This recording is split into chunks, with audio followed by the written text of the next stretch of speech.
Good morning, good afternoon, and good evening. My name is Kernahan Webb, and I am the director of the Toronto Metropolitan University Institute for the Study of Corporate Social Responsibility, and a professor here at Toronto Metropolitan University in the Law and Business Department. And for those of you who are patching in for the first time, welcome. And for those of you who are uh, repeat customers, welcome back.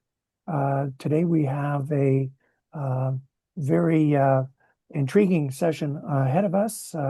Knowing the tumultuous state of world affairs, a question facing all of us and definitely facing businesses on a day-to-day basis is, how do businesses navigate this evolving global business environment? And we're very, very fortunate to have Dr. Hentie Dirker, Chief Sustainability and Integrity Officer at a key Canadian multinational corporation, Atkins Realis, able to shed some light on exactly those issues. I should mention as well that all of these sessions are conducted in the spirit of constructive engagement. That is, really, we're dedicated to answering the question of how can businesses optimally contribute to the economic, social, and environmental welfare of those who are potentially affected by their activities. Next slide, please. So Toronto Metropolitan University is located in the Dish with One Spoon territory. The Dish with One Spoon is a treaty between the Anishinaabe, Mississaugas, and Haudenosaunee that bound them to share the territory and protect the land. Subsequent Indigenous nations and peoples, as well as Europeans and all newcomers, have been invited into this treaty in the spirit of peace, friendship, and respect. And just to note that we used to be called Ryerson University, and we have changed our name to Toronto Metropolitan University, and we apologize in advance for any confusion in that respect. All Toronto Metropolitan University CSR Institute sessions are animated by this definition of social responsibility, which comes from the ISO 26000 social responsibility standard, which is a voluntary standard that was developed by a combination of government, intergovernmental bodies, the private sector, and civil society organizations from around the world. The actual standard is more than 100 pages long. It is a voluntary standard. This definition is just a tiny part of it, but given that it was hammered out by a multi-stakeholder group, including developing countries as well as developed country personnel, we find it to be a pretty good understanding of social responsibility. So the point being that social responsibility is all about the impacts of an organization's decisions and activities, both on society and on the environment. It's about being transparent and ethical.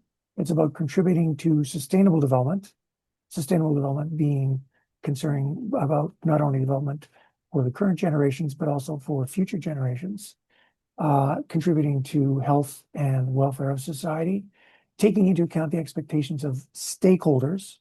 Note the word stakeholders is not the same as shareholders. Shareholders are clearly important examples of stakeholders, but community members, workers,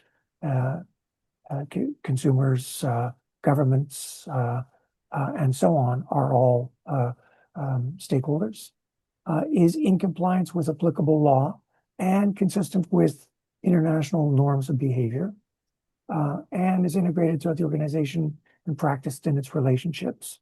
And on that point of integrated throughout the organization and practiced in its relationships, it's critically important for what we're talking about here today, because this is, for example, your supply chain partners and the communities where you work with and your clients and customers, in addition to what you're doing internally with your own employees. Next slide, please. The second concept that animates everything that we do here at the CSR Institute is the concept of sustainable governance, which recognizes that we live in a fast evolving society, fast evolving technologically, also geopolitically, and in every other way. And we live in a world where what goes on in another jurisdiction can have a lot of impact on us, and we in turn can have a lot of impact on what other jurisdictions are doing. And so given this complexity, this fast evolution, this multi-jurisdictional environment, the challenges that we face, the conclusion reached according to the sustainable governance idea is that the best way of ensuring that we are properly addressing the economic, environmental, and social impacts of activities of organizations is by harnessing the unique energies and capabilities of all three of government, the private sector, and civil society. So yes, clearly government has got the hammer.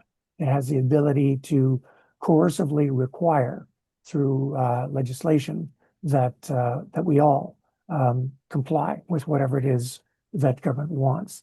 But in addition, the private sector through the market has an incredible power, harnessing that market power to get good things done, to encourage good things being done by supply chain partners and so on.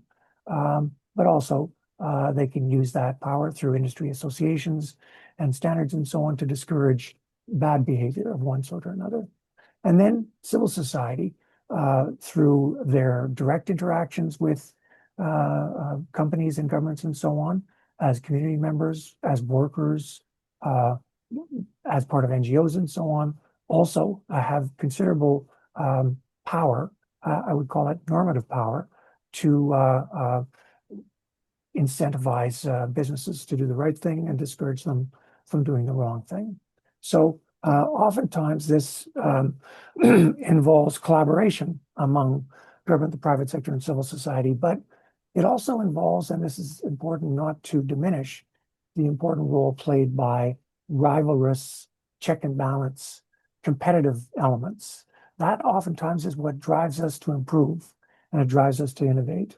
So we believe that it's this combination of things which are necessary to have a vital operating environment for all types of organizations, but we're focusing today on businesses.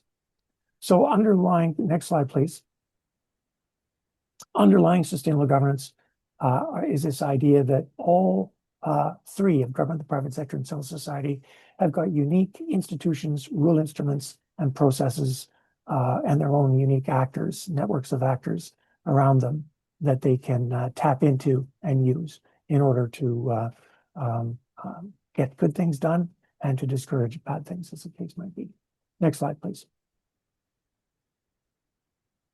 Just to note that we have other sessions coming up, some planned and some in the works. One of them coming up next week is meeting with a couple of gentlemen from Total operating in Nigeria, where they are in the process of implementing new legislation pertaining to impact benefit agreements. And impact benefit agreements are ways for businesses to directly connect to the communities where they operate and to develop appropriate sets of commitments and so on with those stakeholders. So that should be a very interesting session. I'm looking forward to that. And we're always on the lookout for new sessions. So please feel free to email me if you do have any suggestions for new sessions coming up. All of these sessions are available at no cost and are accessible after the fact as videos. Just go up to the CSR Institute webpage and you can see a list of all the previous sessions and the upcoming sessions. And for the previous sessions, you can see how you can access the videos there. We do a lot of interesting things here at Toronto Metropolitan University that pertain one way or the other to this topic. Those are kind of mentioned there below.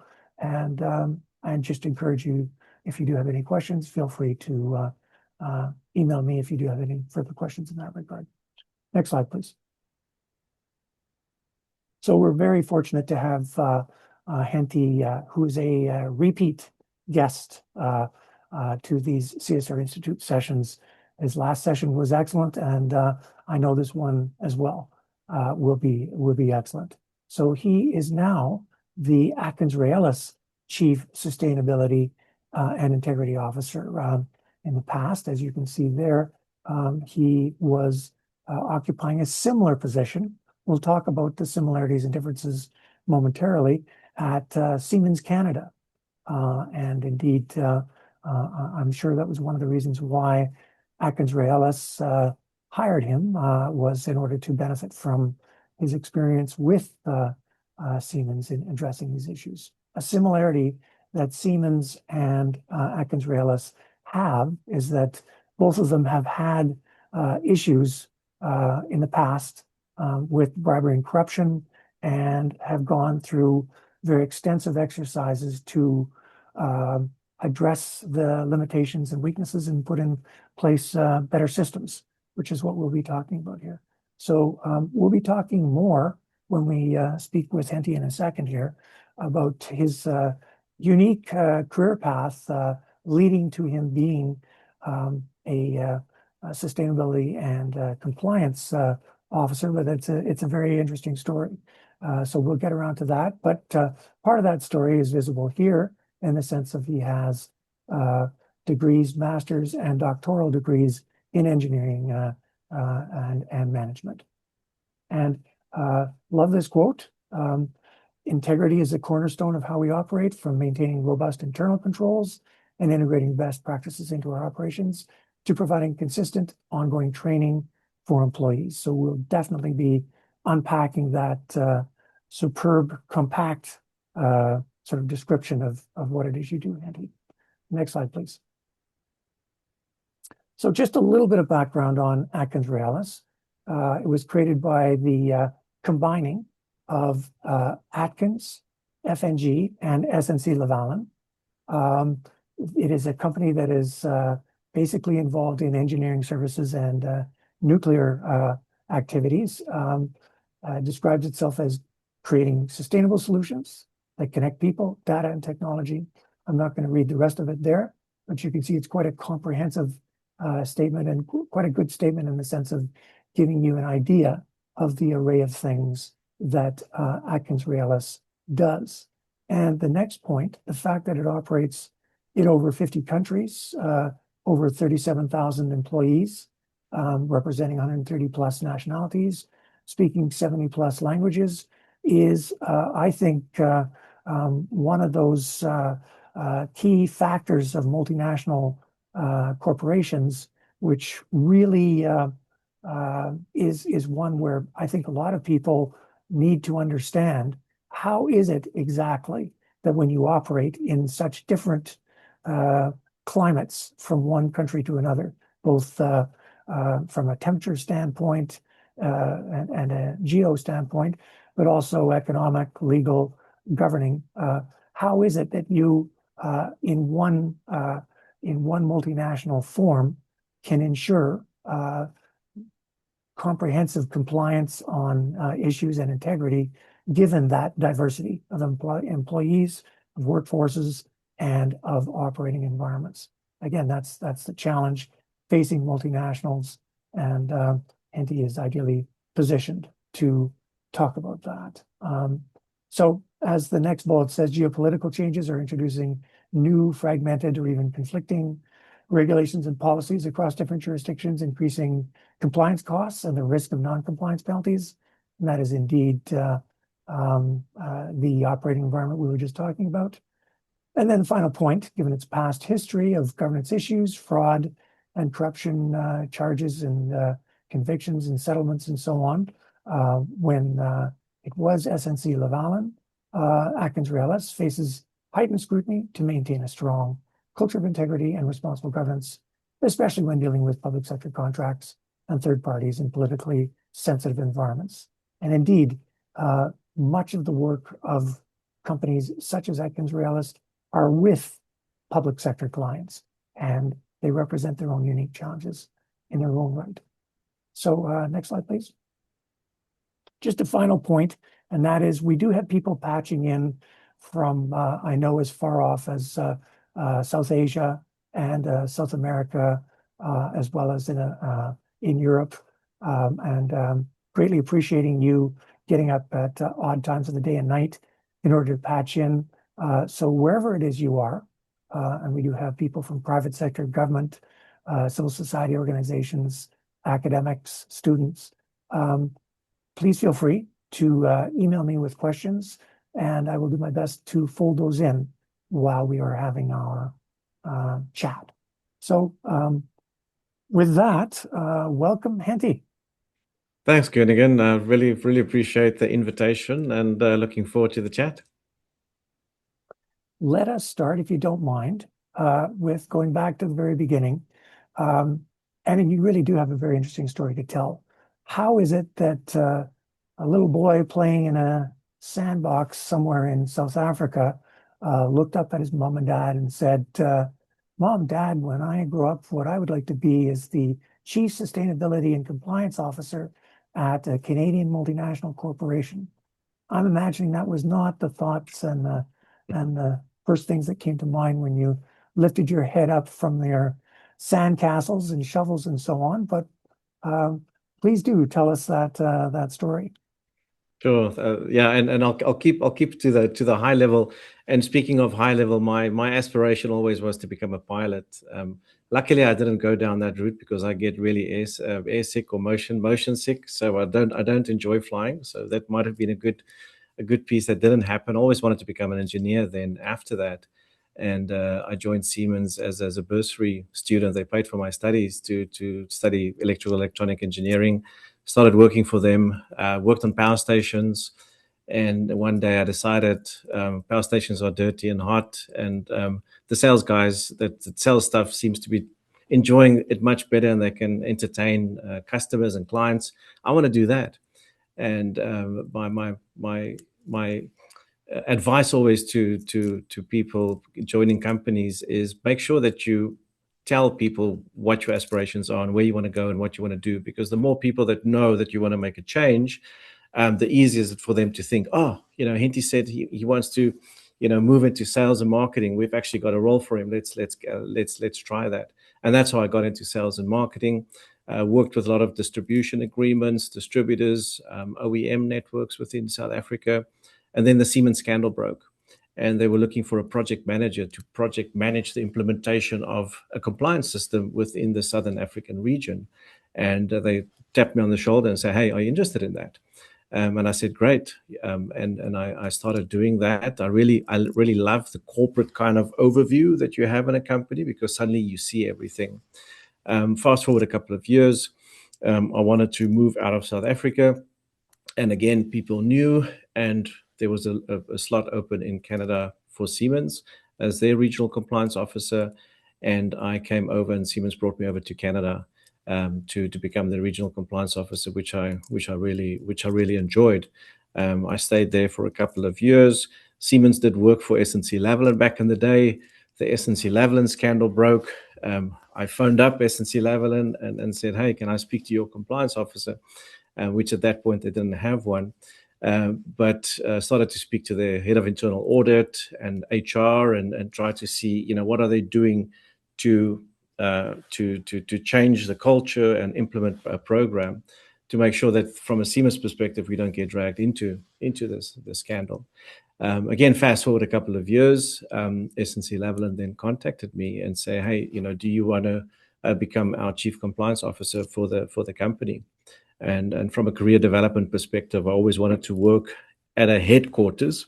For Siemens, if I wanted to work at headquarters, I had to move to Germany, which was actually in the plans, but then it fell through. And then I got to join SNC-Lavalin, based in Montreal, and became the chief compliance officer. At that point in time, there were already a couple of years into changing the company and putting programs and controls in place, which was based on the Siemens system. So that was one of the reasons, I think, why I was tapped to join the company. And that was in October 2015. And I think we did a really great job. We worked through a lot of monitorships. We've improved the program, the controls. I've got a great team from a program perspective through to an investigations team and program controls and and training. And in 2021, our CEO and CFO started getting a lot of questions around ESG. And I think as a company, we soon realized that we weren't equipped to answer all these questions in a as eloquent or adequate way. So again, they came to me, tapped my shoulder, and say, "Hey, can you do what you did for the compliance program for an ESG program, to make sure that we have robust controls and programs in place, so that when we talk about metrics, when we talk about our achievements, that we are comfortable that they are based in robust assurance activities, and that we're saying the true things, that we're not greenwashing anything." So that started in 2021, and it's been a great and wonderful kind of journey over the past couple of years, building up the ESG, which is now called sustainability, and we can talk a little bit about that when we talk about geopolitical, changes in the world. And how we've kind of built a whole control framework around that, and how we report about it, how do we disclose about that, and then also how, as a company, we decide on what to focus on our efforts on as it relates to sustainability. So that's, in a nutshell, kind of my career from early 90s up to today. Well, Hentie, it's a interesting career path with many kind of zigs and zags. But what's very interesting about those zigs and zags is that you have had experience with Siemens originally on the sales side, which we could call the direct profit making side, and then you moved over to the guardrail side. How do you ensure, while making a profit, that you at the same time are doing it in a way whereby you're not getting into any sort of problems at the same time? And I will circle back to that, but I do think that the fact that you have had your feet on both sides of that coin, so to speak, is highly advantageous in terms of your ability to speak to, for example, the salespeople within within Atkins-Raillis, prior to that within Siemens Canada, because you have some, I can relate to you and you can relate to me. I understand your work, and you therefore should be able to understand now I'm on the other side, and here's why. But we'll come back to that point. I do think it's a critically important one. But I just wanted to mention one other thing, and that is that we're fortunate to have here today, in addition to yourself, a PhD student of mine, Zachar Khan, who did his master's thesis on the Siemens Canada approach to addressing bribery and corruption after the Siemens problems that they had with bribery and corruption. And he benefited, as did I, from our interactions with you there. And so we're kind of following you along. But Zachar is continuing his plumbing of this topic of how do companies address their various different environmental, social, and economic impacts. But whereas his master's thesis was kind of looking specifically only within the company, now he's adopting a more broader approach to understand how the interactions of companies such as Atkins-Raillis interact with governments and so on. So I wanted to bring him on because he is an excellent student. He has got a direct interest in what we're talking about here today, and he also has very good insights and questions. So I'm encouraging Zachar to leap in wherever he sees a need to pursue a spot in a little bit more detail. Well, let's circle back then to the decision-making process within Atkins-Raillis. You have a very interesting role, and if we were to talk about an org chart, who you report to, your title, your responsibilities, what you mean by integrity, what you mean by compliance. And when I say you, what does Atkins Realis mean by that? Let's just start with that, the kind of the lay of the land within Atkins Realis on the issue of integrity and compliance. Sure. And something maybe just for everybody in the back of their minds to keep in mind the purpose of our company. I think we've got a great purpose. We reinvented the purpose and our values back in 2017, 2018 when we acquired the Atkins piece of our business, is to engineer a better future for our planet and its people. And with that in mind, I think everything that we do, we measure against that purpose, and it aligns perfectly with the subject of sustainability, and integrity naturally flows into that because everything that we want to do, we want to do for the right reasons because it's the right thing to do. So initially, my title was Chief Ethics and Compliance Officer at the company, and then when we changed the values of the company and the purpose back in 2017, 2018. We took the opportunity to change my title from compliance to integrity because we wanted to have a more positive kind of view on it. And then also because it kind of links not just with bribery and corruption, anti-competition, antitrust, but it goes across health and safety. It goes across how we operate within our projects, everything that we do, as we look at tax, as we look at human rights, all the environmental kind of things, all how our projects impact our clients and, of course, the stakeholders in the communities outside of that. It's all about doing the right thing.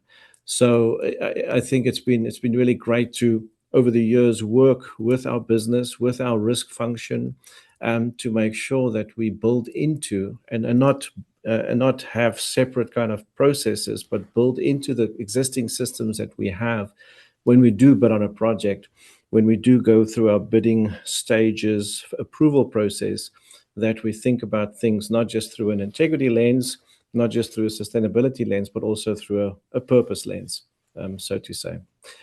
My role sits within the legal department, but it's an independent function. I report directly to the board, to the Governance, Ethics, and Sustainability Committee, to the chair of that. I report to them on a quarterly basis.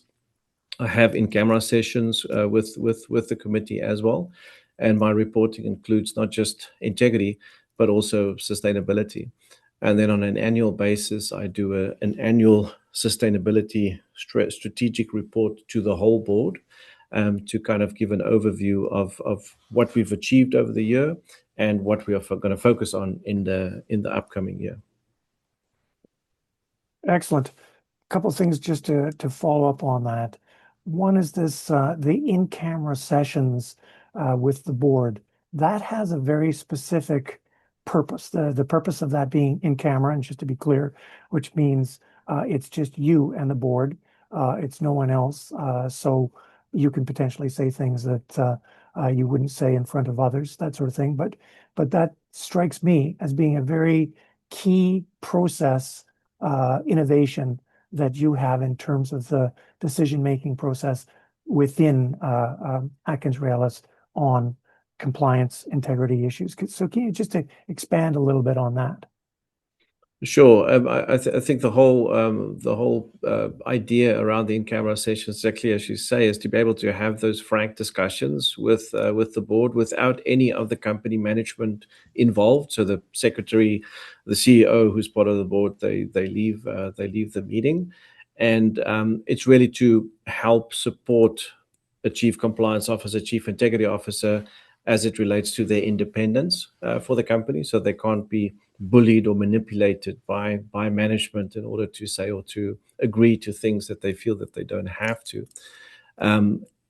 Typically, I wouldn't have anything to say to them that wouldn't be a surprise to the CEO. That's the ideal, working assumption. But it is there in case, there is issues that I need to bring up that I would not feel comfortable in bringing up with our CEO. But typically, everything that we have encountered over the last 10 years that I have been here, I have been able to sort out, figure out together with management. And typically in the in-camera sessions, the board also makes sure that I'm comfortable from a budgetary perspective, from a resource perspective, that I have enough resources and budget to perform my function. So there's a metaphor that I like to use about a lightning rod on the top of, for example, a barn. The lightning rod is there, and a lot of people think, well, it's not doing any good. I've never seen lightning hit that lightning rod, so I guess you really didn't need that lightning rod. And that really doesn't explain what the lightning rod does. The lightning rod decreases the likelihood of there being lightning hitting that barn. I'm thinking in a way just the fact that you have that in-camera ability sends a message to everybody else that Hentie has the capacity to just directly speak when you over there in HR or you over there in some other part who might want to kind of suppress a particular point that Hentie is making, you have to know that he has an independent capability to speak directly to the board. Is it something like that? And have you had any opportunity so far to particularly use it in that kind of capacity where you need to speak separately and apart from everybody else? Or is it just more at that emergency level, like a lightning rod on the top? No, it's a standard every quarter. I've got my 5 to 10 minutes in camera session that we actually use. So it's not there just for an emergency, because I think that becomes a little bit more difficult, because then if you suddenly want to have an in camera session, then everybody's going to ask, who, what does he want to say? So we've got a standard in camera session with the committee every quarter. Myself and the general counsel actually also has her own in camera session with the board, so that it's just part and parcel of how we manage and communicate with the board, and also from a committee perspective, how they can show from a good governance perspective that they have a regular kind of cadence in terms of discussing these topics. Excellent. Zachar, what do you? Yeah, I really like that metaphor, that lightning rod metaphor, because I think it also speaks to guardrail functions like compliance, because there's a tendency, like for example, if somebody makes a sale, it's a big deal in the company. There's celebrations, there's probably cake, all these things are going on, and that really is a marker of success. But in guardrail functions like compliance, it seems to me that the marker of success is when nothing happens, right? And I wonder whether you're you have to continuously make the case for integrity again and again. Hey, nothing happened. That's actually a good sign, because there's an entire infrastructure at play here at work, and it's a sign that it's working.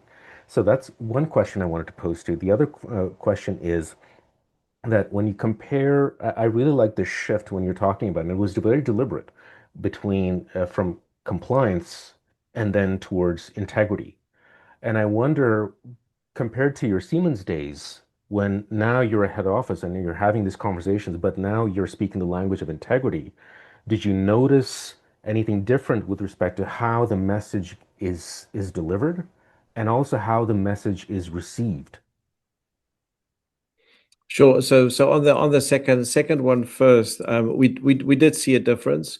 In some cases, it might have been a little bit too not to the benefit to us as a function, because as soon as you talk about doing the right thing, it crosses across a much wider range of governance areas, and people would come to us with much larger questions that might not have been specifically just within our core subject matter expertise areas as it relates to bribery, corruption, sanctions, and human rights, and those kind of things. But I think it allows it. That's the one part of it. But I think we manage it by being that outlet that people can come to. We oversee our speak up system. We get all the allegations and we review that on a weekly basis together with other functions. So in a sense, I think we do play a role in making sure that if somebody feels, and that's our messaging from a communication perspective, that if they feel that they see something that doesn't feel right, whatever that might be, is please let us know, and we'll make sure that it gets the necessary attention. To your first part of your question around the, I call them gatekeepers almost, because we do have a role as it relates to to being gatekeepers in the organization. And I forgot now exactly what you were asking in the first question, Zaka.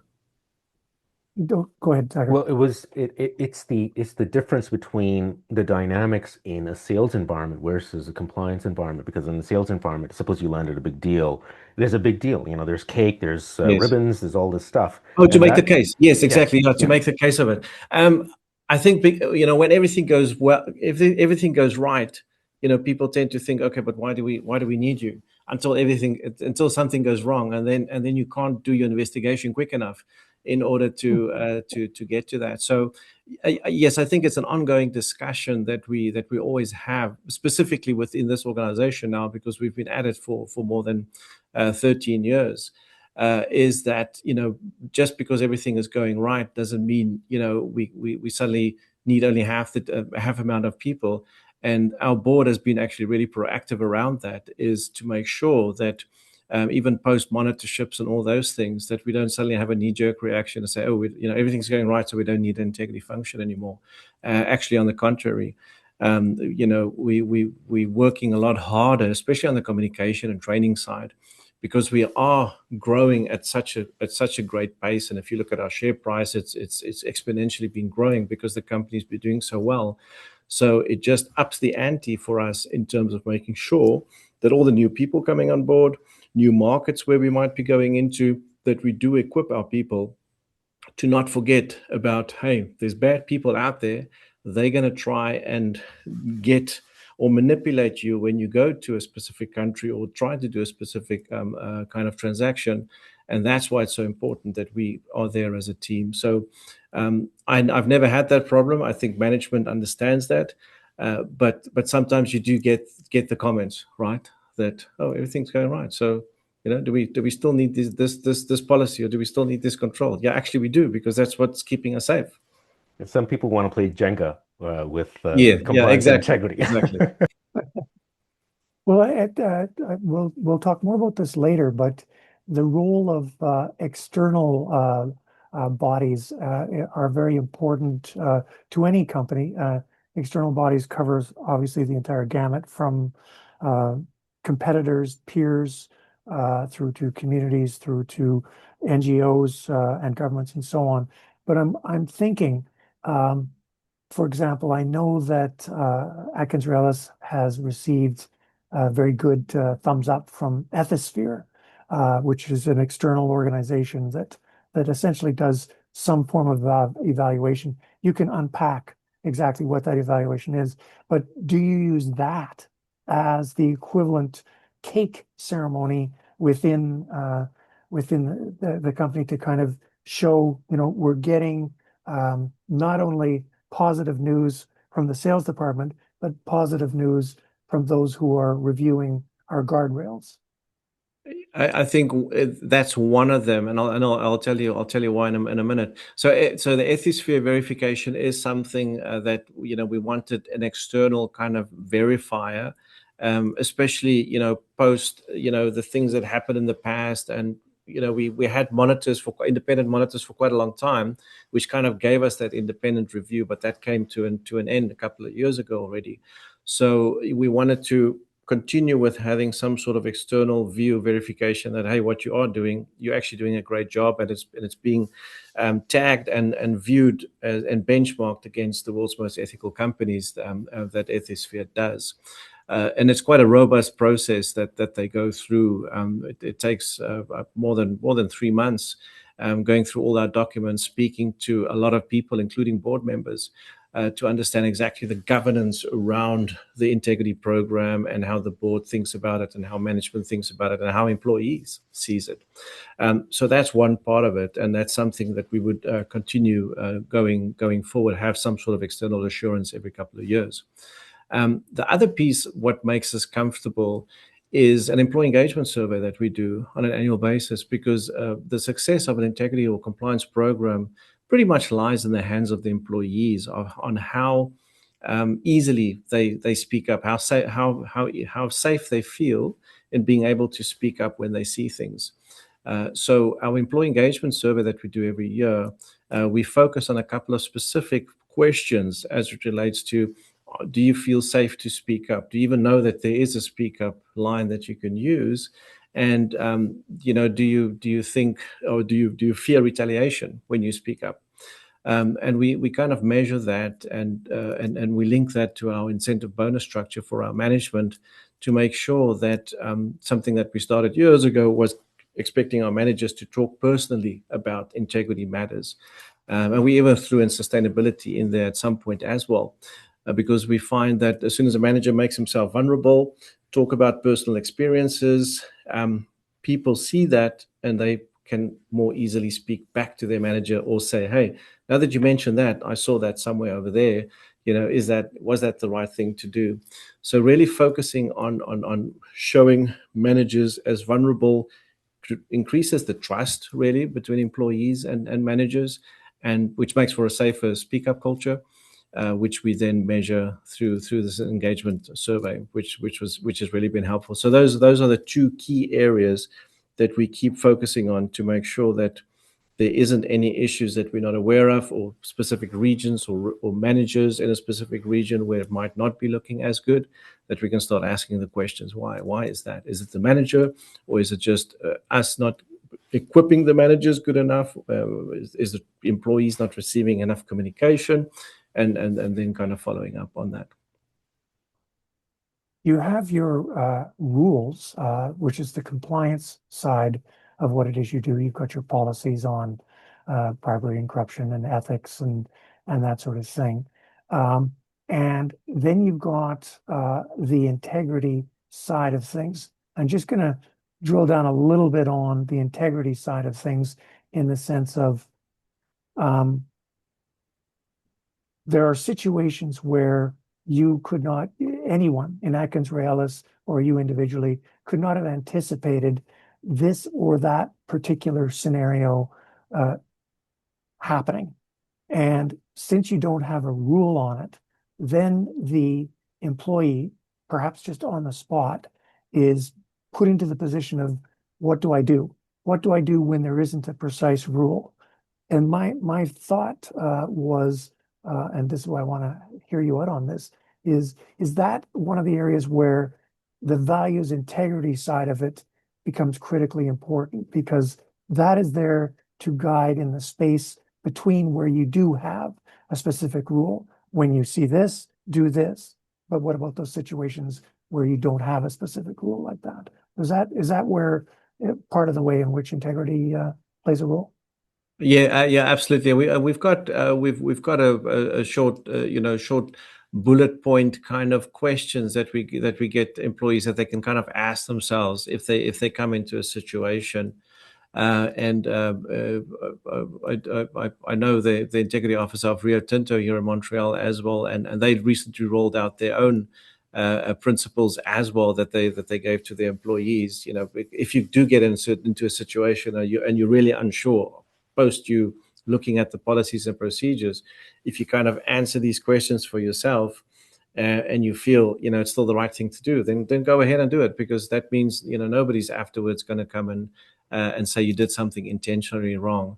So we try to get employees to understand that as long as they don't intentionally try to do something wrong, and it's not something that's illegal, it's not something that's going to get us up on the front page of the news, that it aligns with the laws and regulations, typically, and the policies and procedures, they should be able to do that. So it becomes much more of a values-based kind of program that we're running versus a rules-based program that we have. The rules that we have is rather built into systems, so it automatically takes care of when it needs to happen, be it through our payment processes, our bidding processes, our gift and hospitality processes. We don't expect the employees to remember all the rules. It should automatically happen. We're focusing a lot more on training and awareness creation around the value system and how we expect them to operate, and have what's that gut feeling that they need to have when they get into situations, and then when they get into those situations, how should they think about solving them. Over to you, Zucker. I really like the point you made about the employee survey, Hentie. And it seems to me that what you're trying to do with among your managers is create a space for respectful dialogue and an openness. And do you find being a multinational corporation that it's easier to do in some places than in others? That you have to jump through a lot more hoops to be able to convince people from different backgrounds, in different parts of the world, that you can do this and you can do it without fear of reprisals, and you can, So, do you find that? In order to speak up, yes, definitely from a cultural perspective, it does differ from region to region, especially in regions where you've got a very hierarchical kind of setup, where people, you kind of grow up, not questioning their elders or somebody more senior. So there is, in some cases, a lot more work that needs to be done. We also, and have to be really careful that, managers, and that's why the focus is so much on managers, is that you have then the right managers in those regions, because the wrong manager in a region where you already have that fear of speaking up because of cultural norms, that creates a hotspot of potential future issues that you could or can have. On the manager side of things, as soon as you put a requirement in as part of a bonus or incentive structure, it's amazing how easy it is to get them to do something. Yes. The only piece on that is sometimes they battle a bit with the messaging, and then they would come to us, and we would work together with them or with their communication partners to kind of help them, because as engineers, we're not Shakespeare's, so we're not always good with words. But every manager has bought into that process of actually talking about ethical moments or ethical issues or conundrums that they've seen, and that's made a huge difference in how employees then see them as their manager, and making it just easier for them to speak about it. Speaking of cultures, there's the culture of that country where, for example, deference is very, very strong way of behaving in that particular culture, which is different than another. But then even within Atkins Rails or any particular corporation, you end up with, I would suggest, different cultures. For example, the sales group within a company oftentimes has a different culture. They view each other differently, and they view their role in the company differently than does, for example, the people in the HR department or in the legal department or what have you, the guardrail side of things. So a couple of things I want to just kind of hear you out on is one is you inherited through the combination of the three companies, Atkins, F&B, and SNC Lavalin, you inherited, in a way, different cultures, literally different organizational decision-making structures from those three different organizations that were then melded into one. And I imagine that is must have been, and probably even continues to be, an area where culture issues have to be continually calibrated and addressed and modified, as the case might be. But then secondly, a technique that I know Siemens used was to have an ambassador in the sales department who was a salesperson, but they have been kind of designated as the point person within the sales department for interacting with your sort of department, the integrity and compliance department. So can you just unpack a little bit how this culture angle worked when you merged three companies into one, and then these other related cultural issues? So from the acquisition days with Atkins and SNC, it was actually very complementary. And the SNC of the heyday is doesn't really exist anymore. SNC Lavalin is only, the only remnants of that is really the Canada business that we have, and then a small minerals and metals business in Latin America that does very specific work for specific mining companies. But the international SNC Lavalin business that was all over the world is no more. It doesn't exist anymore. We don't do that kind of business. So globally, anybody that you see working for Atkins Realis is really a legacy, either Atkins or F&G employee that works in those countries. So there was never really a big kind of cultural shift or change that was needed between the different sales organizations, because as a company, we completely de-risk ourselves. We exited from countries where we didn't understand the business or where we had to rely on third-party agents, which got the company into trouble in the past. And we really just focused on where we know how to do business through and focus on the types of business and markets that we know. So the UK and Ireland business that we have works in UK and Ireland. The Canada business works in Canada. The US works in the US. So we have very cross-border kind of business, which goes back to the whole geopolitical, arena, as we're not really affected as much as it relates to tariffs or sanctions, because we do work inside the countries. And then from a culture perspective, it's just always been an easy way to work with that. And I forgot your second part of your question, Gunningham. So the ambassador. The ambassador, yeah. So Yeah. of course, I brought over the whole ambassador program, and we have about 150 integrity ambassadors across the company globally, embedded into all different locations and functions, and they are our fingers and hands into the organization. So they don't have to have a lot of integrity officers, because a lot of the stuff that we have to focus on is the communication, the training and awareness, which we can do with somebody that we have nominated. And it's a closed loop as well, because we push information to them, and then our integrity officers in the different regions are able to speak to them again as well and get feedback from them from a business perspective.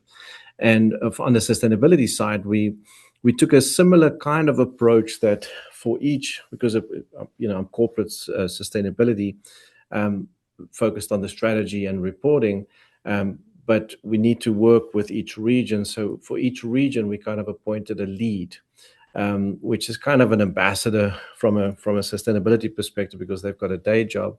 And through them, because every region is a little bit different, we are able to manage, to communicate, and to get different regions to focus on what's important for them in their region as it relates to us as a company and the business that we do. You mentioned de-risking, that you exited certain regions because the risk was too high, which is a strategy I've seen other companies do as well. Agnico Eagle, for example, a Canadian mining company, just says, we're not going to these countries because there's too much, fill in the blanks, X, Y, or Z, whatever that too much might be. There's civil strife, or there is a lot of corruption, or whatever. Everybody's got their own cutoff point. So that's interesting that you have that you de-risked when you join together as one. Also, you mentioned third-party agents. Again, some companies have gone so far as to just say, we're not going to use them anymore. They perform a very valuable role because they're kind of like tourist agents in that region. They know the local environment and so on. But yes, they can be compromised, and it's much harder to track and control them. So could you talk a little bit more about that de-risking process? It sounds like there are no-go countries, and it sounds like you came to some conclusions with respect to third-party agents. So I'm interested to hear a little bit more about that. Yeah, sure. So from the de-risking perspective, in the past, when we looked at where countries and where to do business and what approval levels you would need, we only looked at security, so physical security, and bribery and corruption risk. So those two kind of factors, then with some kind of gave us go, no go kind of areas or escalated approval levels. About 5 years ago, we amended that, and we added other issues like the ease of doing business in countries, the commercial kind of risk associated of doing business in those countries, the rule of law. And that's probably the most important one in my eyes, because if you have the right people doing the right thing in a country, even if it's very corrupt, you can still do business there. But the biggest problem is, if you do business in a country where the legal system isn't mature, the rule of law isn't good enough, the problem is that you might find yourself, when you get into a dispute or you're not getting paid, that you've got no legal recourse in order to get your money back, or to get paid. So that's probably the biggest risk for us, and how we look at where to do business, where the money flows from, whether we would pursue business or not. Because in the end, we're a business, we want to make money. And if we're not sure that we can go after money and in disputes, or even just get paid, that's probably the biggest blocker for us. So we've got a pretty well set out rule system, again, all automated in the background, for the business, and they know where they need to focus on and where they shouldn't focus on, which makes it much easier for us to focus on our business, specific business areas in region. So did that mean like a huge swath of countries became countries we no longer do work in, or was it really just a kind of around the edges, minor fine tuning? There's a couple that's clear no go, and it's typically sanction related. And then anything else depends on whether we would have to have people on the ground or not. A lot of the work that we do, we're no longer a construction company, we're engineering services company, so we're more of a professional services company. So a lot of work that we do is work that we can do behind a desk from anywhere in the world. So we do find ourselves that we do still go in and do work for higher risk jurisdictions, but it's typically for clients in lower risk jurisdictions, or we get paid from a lower risk jurisdiction for that work that we do in the higher risk jurisdiction. So it's because it's tabletop kind of work, or services that we do for multilateral development banks and things like that. So it's not a decisive list, but it's a list that helps us kind of navigate. But it only helps us navigate on the outer lying areas, because our strategy and where we want to grow is quite clear within the business, and that's where the main focus is. Just the second question I asked was with respect to third-party agents. Yes. So do you no longer use third-party agents? We do not. If we need to go into a country, and the only way of getting business in that country is through a third-party agent, then it's a no. We don't do that. In the past, in the Middle East, you always had to have sponsors in order to do business, or a local partner. That legislation has changed a lot. So that was probably the area where we had the most business partners, which they're not really third-party agents. They're more just a partner for you. But even that is becoming less and less. So no, we don't have third-party agents that we pay commissions for in order to help us get business in countries. It's just too risky for us. Over to you, Zachar. Yeah, that's a good segue in my question regarding risks and geopolitical issues, because there's been, over the past few years, there's been a lot of disruptions around the world. Of course, in the United States, but also hotspots around the world, Middle East, the Arctic, Asia Pacific, and in that sense, given so much has changed in the relatively short span of time, what has that meant for Atkins, both in terms of risks and opportunities? And I guess the follow-up question to that is, from a compliance and integrity perspective, what role should the compliance or integrity function play in helping organizations adapt while maintaining the standards that you're trying to maintain? Sure. Yeah, and I kind of alluded to that earlier, is that because we work in specific regions and not a lot across regions, the whole geopolitical kind of landscape, tariffs, sanctions, hasn't had that big of an influence for us. Canada business does business in Canada. The US does business in the US, the UK in the UK. We do a lot of cross collaboration internally to support, because we've got subject matter experts on different market areas, and we do support globally, but we execute locally. So we haven't really had that much of an exposure from that perspective. But I do sit on quite a number of global kind of initiatives and share best practices with other chief integrity officers and other chief sustainability officers. And the message, especially from a US global company's perspective, is in some instances they're actually doubling down on how much effort they have, and a lot of efforts more on communication and training, because their staff is global and everybody is global. So, and with the FCPA, that's got different priorities. In some areas in the world, the thought process is that that it's open season in terms of bribery and corruption, and that's not the case. So, because there's a lot of other legal systems that look after multinational companies. So, a lot of work for us and for any big multinational company, wherever you are, and what's been discussed at various forums is we have to focus on equipping our staff as to how to react when they do get into those situations. So a lot more focus on case studies and on equipping them to know how to answer, what to do when they get into a specific situation. That's been a lot bigger focus. But for us, that's basically it. Nothing more than that. I definitely want to turn our attention to this.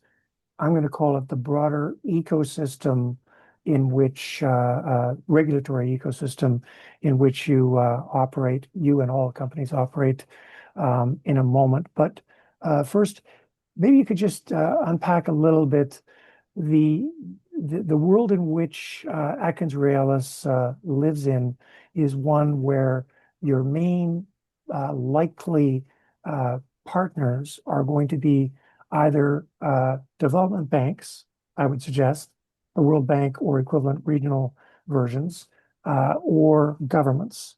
And there's going to be some direct doing engineering services for the private sector, but I'm sensing that the vast majority of work at first instance is going to be with governments or with these international aid agencies that provide a lot of funding, the World Bank types and regional ones.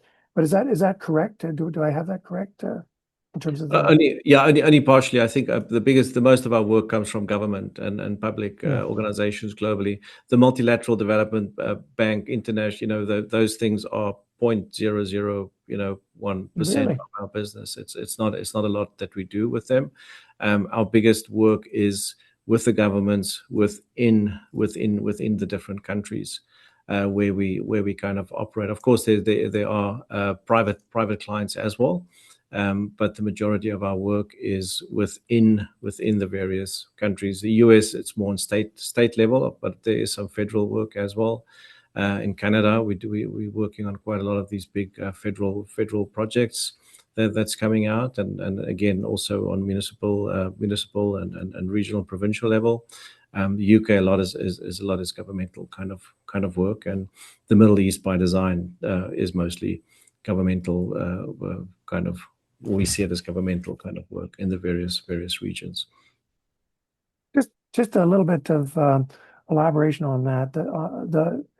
I know that a major constraint on SNC-Lavalin was the restrictions by the World Bank.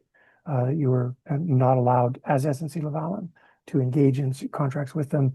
And I got the impression, and I thought there was some others as well, some other multilateral banks where there was, again, restrictions put on. But I got the impression that those were quite a significant thing that you wanted to, end as quickly as possible. But you're saying 0.001 of is that, so does that represent a shift in who your clientele are since those old days, or no?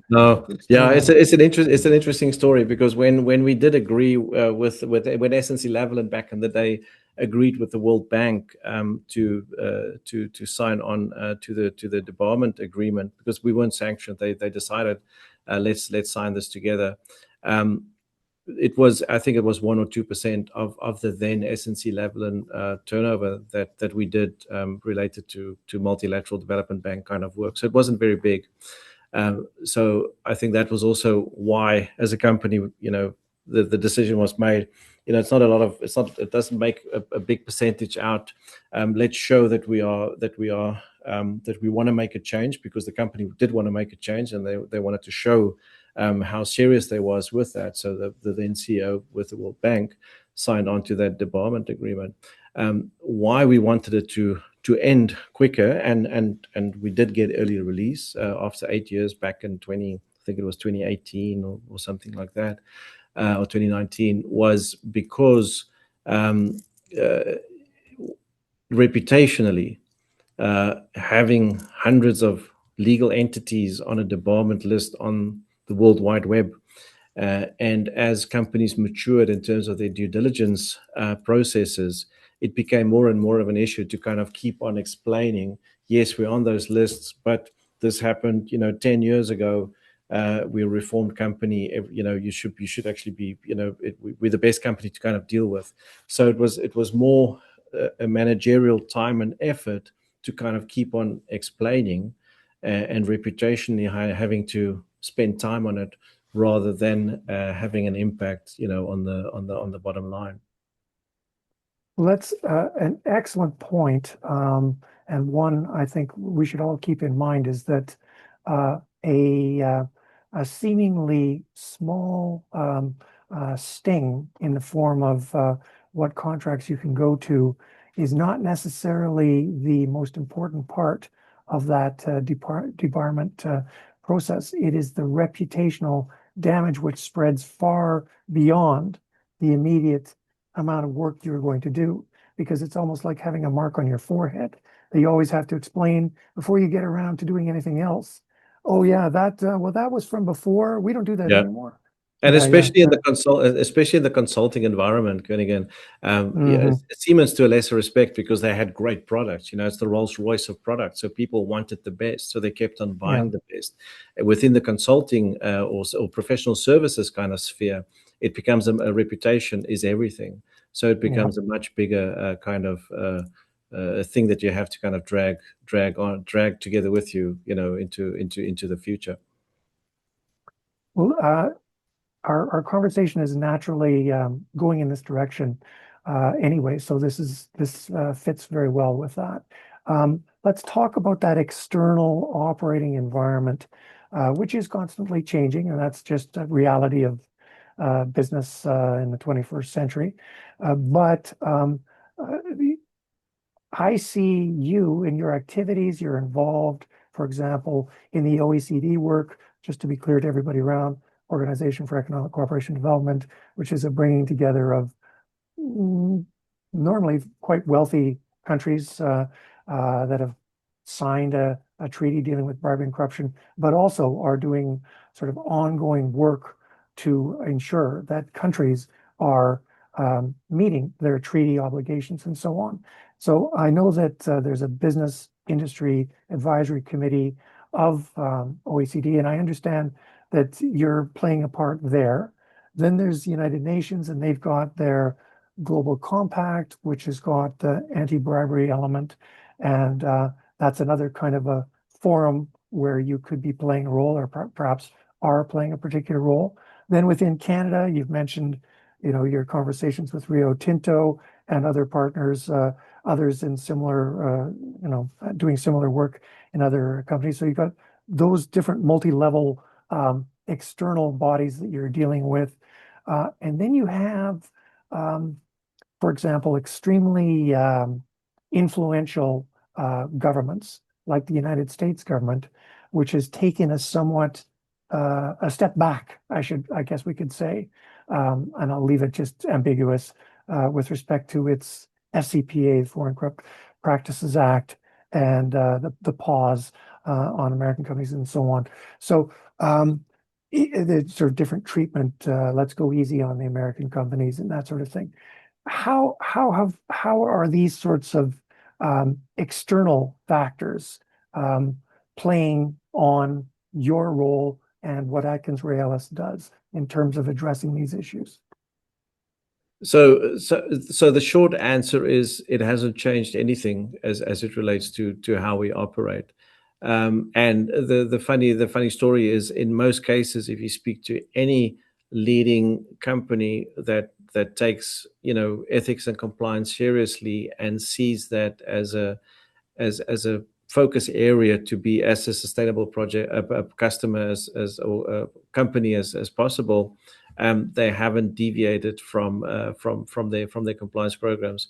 I do however, I know of one or two companies that had cases against them being investigated, which got dropped, and then suddenly their compliance teams found themselves out on the street, unfortunately. But Really?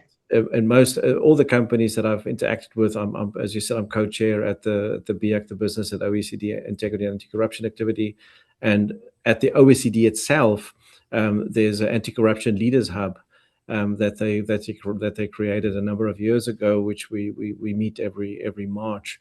And in all these sessions, it's all everything is going ahead, and that's kind of where the best practice sharing always happens, and where we have discussed that we are doubling down actually in terms of the communication and training on what needs to happen.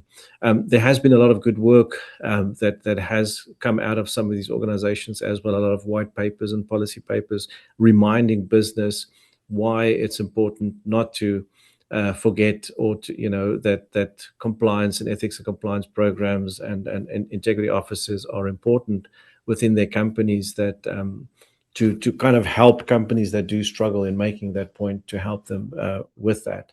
But in most cases, I think everybody understands, and it's business as usual, because if it's not, if you built your compliance program just because of the FCPA, then you didn't do a good job, because you shouldn't be building a program around one law. You should be building a program because it's the right thing to do, and that's how you want to do business. And by the way, there's other UK, there's a lot of other areas and countries in the world that do still enforce around bribery and corruption. So if one's not going to catch you, the other one is. So you have to be really, really serious within a company that does global work, to do the right thing and still have that in place. And I shared, maybe we can share it with the people is at the BIAC. They've got a zero corruption manifesto that was published about a year ago or so, that really kind of challenges the world and companies to pursue, as part of the SDGs, one additional SDG which focuses on, let's get to a place where there's zero corruption.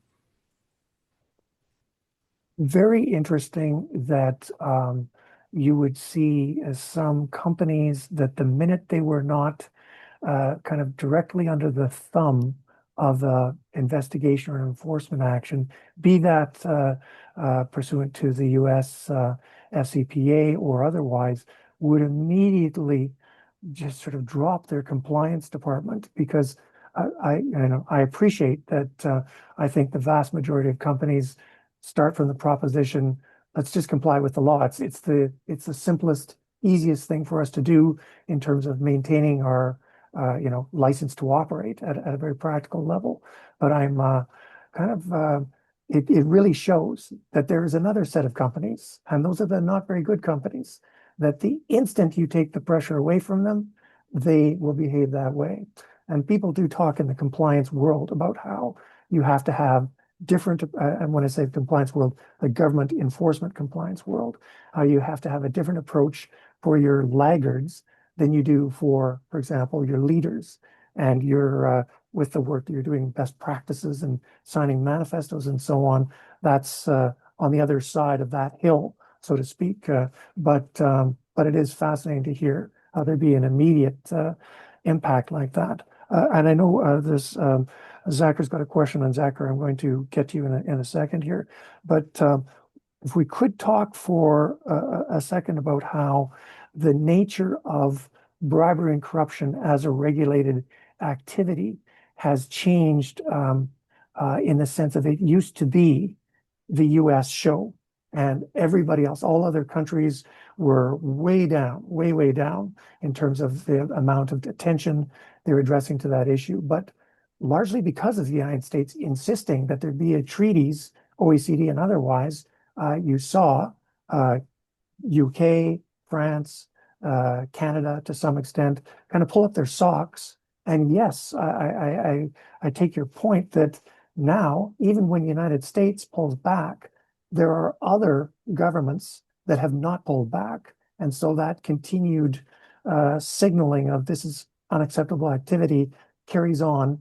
And to some extent, the United States can fall back. They now are in a position where falling back by them doesn't mean falling back on the overall signal being sent to industry, which is you need to address bribery and corruption. So I'm interested to hear your thoughts about that evolving story with bribery and corruption. It used to be the United States dog and pony show, and it's not now. But that's not necessarily a bad thing because others have moved up. Is that your impression as well, or Yes, what are your yeah, thoughts? yeah, exactly. And for example, Brazil has done a lot as well. I've been in a couple of sessions where somebody from Brazil has kind of shed light and how they're thinking about things. France is also really progressive in how they think about stuff. But I think the world is evolving, and bribery corruption is one of many topics. I think that through the last decade, I would say, as kind of is bubbling up in terms of importance. Bribery corruption will always be there, but we suddenly now have cybersecurity. There's a big focus on modern slavery globally. Something that's keeping us busy at the moment is AI and the ethical use of AI. And Yeah. thinking about, as a company, how do we make sure that the sandbox that we give our engineers to play in has some sort of guardrails in place, and also how do we think about selling AI solutions, and who do we sell it to, and what type of solutions we sell, and how comfortable we feel with that. So that's something that we're currently busy formulating and putting into processes and procedures to kind of look at that. So I think the world is evolving, not for the worse, but actually because everybody's sustainability. There was a whole big race around reporting, and all these different reporting frameworks, be it CSRD or ISSP. That has slowed down a bit, but it hasn't gone away, which I think has kind of given companies the opportunity to take a step back and say, okay, we still want to show or disclose what's important to us, what is really important to us, what policies, procedures, governance frameworks do we have in place, and focus on that and getting that out into their organization. So I'm not saying that the slowdown is a good thing, but I'm also not saying that it's a bad thing, because I think it is helping companies to kind of reassess and get ready. Whereas with the huge, we weren't under the CSRD kind of requirements, but with some of the World Economic Forum groups that I'm in, I did see that some of the global chief sustainability officers for global companies were really struggling, and they put a lot of effort and money into just conforming to those kind of reporting requirements just for the sake of reporting, and not really making a difference, of thinking about, hey, if we change our packaging this way, it's actually going to make us more sustainable, and we're going to report on that, rather than just reporting for the sake of reporting. All right. Well, let's do a future session on AI when you have had an opportunity to work that out. I know every country, every university, every company, and individuals, we're all trying to navigate the world of AI and what's the correct thing to do and so on. So let's circle back on that one some other time to hear how things are going there. That's certainly a very fascinating topic. I'm going to just add in a phrase for now, and that phrase is hostages of each other. We're going to come back to hostages of each other as a concept in a minute, but I want to pass things over to Zacher, because I know he had a hot pursuit question there. Just a couple very quick ones. So, Hentie, I know that you are involved in all sorts of national and international forums where you get to meet people from the compliance function, but also CEOs, policymakers, researchers. And I'm curious when you have these kinds of interactions, is there any sort of realization that bubbled up to the surface about, what are people missing about when they're in their current understanding or analysis of compliance and integrity? What are they getting right? What do they misunderstand? What do they misunderstand? And what kinds of analytical research work that you would like to see more of on when it comes to compliance and integrity? What are they Yeah, missing? yeah. Yeah, let me think about what are we missing. Something that has come out in some of the groups that I've been in is and it's something that a gentleman called Klaus Musmeyer, he was actually part of Siemens as well. Mm. He went to Novartis and he's now a board member of Deutsche Bank. Came up with a concept of assurance and getting and having a much greater working together within companies as it relates to assurance functions. Because what we find is that the risk function sits in one area, the audit function sits in another area, the compliance function sits in another area. So there's lots of different silos, and in our company we have a project oversight function that reviews projects from an operational perspective and a lot of companies and then sustainability reporting, and everybody's working in silos. So what Novartis did really, really well was kind of combining a lot of those assurance functions under one leadership, which was Klaus, and that really enabled them to have a much better grasp on the risks and opportunities for them as a company, and reduce a lot of duplication of effort. So I think that's something that we'll see going forward. More boards and more companies kind of think about. And it's actually, even if you are working in silos, a quick fix is really just to have regular interactions with the different risk functions to make sure that you are talking the same language. And that might be, an area of further analysis for companies. Is everything synchronized as good as it can be between the various risk areas? When ESG, started, the first question that we got from the board is, okay, what's our ESG risks? And we looked at our material areas, and we looked at the risk matrix, and we realized that we don't have to have a specific risk that says this is our ESG risk. All our ESG risks is already kind of there, because they are, the ones that's material and that's going to have the biggest impact on the company. If we didn't have them on our risk register, we would have been doing something wrong. So Mhm. the biggest thing that we did was actually just reformulate or link the ones that we saw that was linking back to what's our biggest focus areas from a sustainability perspective, so that we can, if somebody asks us, so what's your ESG risks, we can say, okay, these are the ones, but they're all over the place within the risk register, because they belong to different governance owners.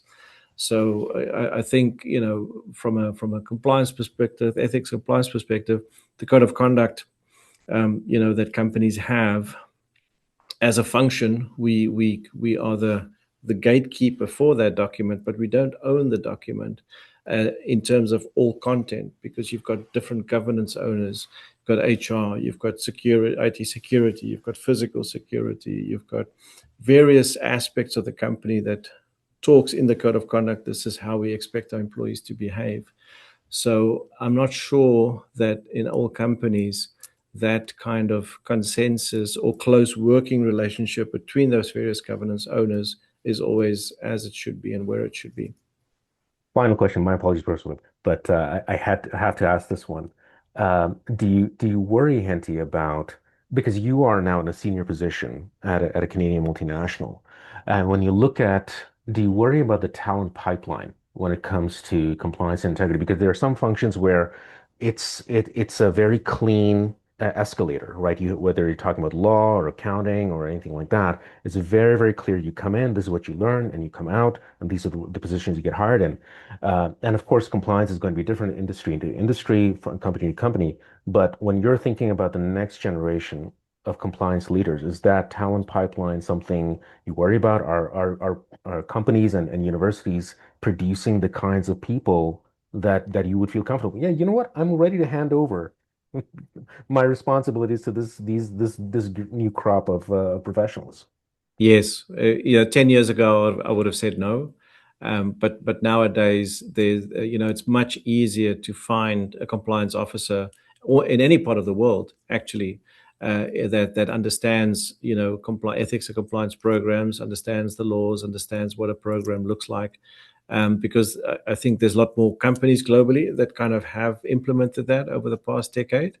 And I think there's a lot more, from a tertiary institution kind of perspective, universities and so forth, that is focusing and providing kind of education around the topic.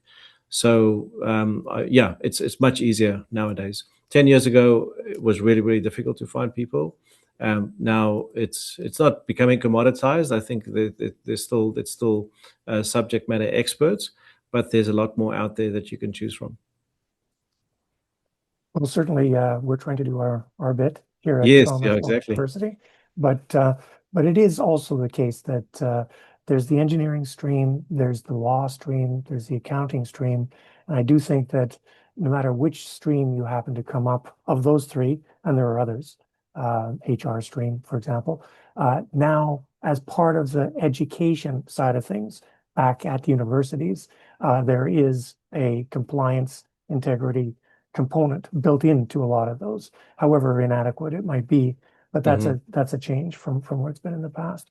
My final point, going back to this hostages of each other idea, that's an expression that somebody came up with a long time ago to describe nuclear, and I know you're in the nuclear industry, but it was to describe nuclear reactor companies and how in the United States, if any one nuclear reactor had some sort of a mishap, safety related mishap, everyone else, all the other nuclear reactors knew that the next day they were going to be hit with new requirements, new standards. Let's do another audit. Let's do another regulatory review and so on. We're all hostages of each other here. So therefore, the theory goes, we all need to work together to ensure that none of us end up into any sort of trouble. Because if any of us end up in trouble, then we will all be tainted with the same brush of we're bad.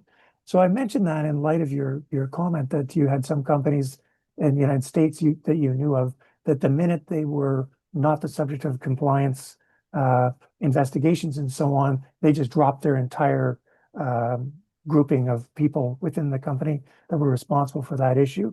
Does that concern you? Because those companies are basically going to be companies that someone is going to say, they're all bad. You see, look at that company over there, got into that bribery and corruption problem. They're all bad. And there you are, put in the position of saying, no, that's not the case. Atkins Realis is an excellent, look at our great processes and so on. I'm just interested to hear your thoughts on Hmm. how do you combat that issue? Well, so the company that I was referring to was actually not a US company, but they were under a Mhm. US enforcement Interesting. action. But that's the only one that I know of, and the only reason why I know of that is because I had people that was let go kind of contact me and say, hey, is there a No role longer there. Yeah. no longer there? So I think that I wouldn't be too concerned about that. My biggest issue or request almost from a Canada perspective is that from a Canada side of things, there needs to be more guidance around enforcement and around guidance around what programs should look like and how everything works, like the FCPA or the US always had in terms of the DOJ kind of guidance documents and things like that.